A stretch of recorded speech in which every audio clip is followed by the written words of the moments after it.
अस्सलाम वालेकुम दोस्तों, आऊं आहियां अब्दुल हकीम ऐं तव्हां ॾिसी रहिया हो सिंधी टेक यूट्यूब चैनल। दोस्तों, जीअं त तव्हां ॾिठो त जीमेल ID जेका आहे पंहिंजी पर्सनल, हाणे हिकिड़ो मिसाल तव्हांखे मां ॾियां।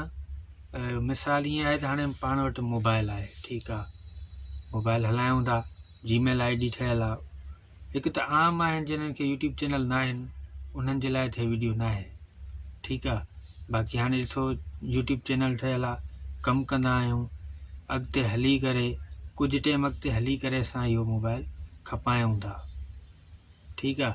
त मोबाइल खपाइण खां पहिरियां तव्हां ॿियो जेको वठंदव मोबाइल, त तव्हां अॻु में उन में पंहिंजी जीमेल ID सॼी सेट कयो। तव्हां वटि हे ID ओपन हूंदी ऐं होॾे तव्हां पंहिंजी ID एडजस्ट कंदव। जीअं कंदव त कोड वग़ैरह जेको आहे सभु कुझु तव्हांजे साम्हूं थींदो ऐं तमामु सिंपल तरीक़ो, आसान तरीक़े सां थी वेंदो तव्हांजो। जेकॾहिं तव्हां मोबाइल ईअं खपायो था रीस्टोर करे, पोइ तव्हांजी जीमेल ID में मसइलो थींदो, पोइ तव्हांजी वेरीफाई न थींदी जीमेल ID। पासवर्ड बि हणंदव साॻियो ई, जे पासवर्ड जो कोड ईंदो आहे उहो ॿिए हंधि वेंदो, हिते तव्हां ॾे शो न थींदो। सो इन्ही कमनि खां बचो महिरबानी करे। हाणे सिंधी यूट्यूबर काफ़ी अहिड़ा आहिनि, यूट्यूबर आम मोबाइल वारा बि ईअं ई आहिनि। सुभाणे कंहिं ते जीमेल ID हणूं था त वरी ख़ैरु आहे उनखे छॾे करे असां नई था ID ठाहियूं। पर नई जेकॾहिं तव्हांजो चैनल आहे त पोइ तव्हांखे इहा ID सही आहे न। हाणे इन ID खे तव्हां करे छॾींदव ख़राबु, मोबाइल खपाए रीस्टोर करे तव्हां ॾेई था छॾियो, उन में तव्हांजो इहो नुक़सानु आहे। पोइ तव्हां मसइले में आहियो, पोइ वरी वीडियो ॻोल्हियो था त हाणे जीमेल ID जो इहो पासवर्ड रिकवर कीअं कयूं, कीअं कंदव, न थींदो न।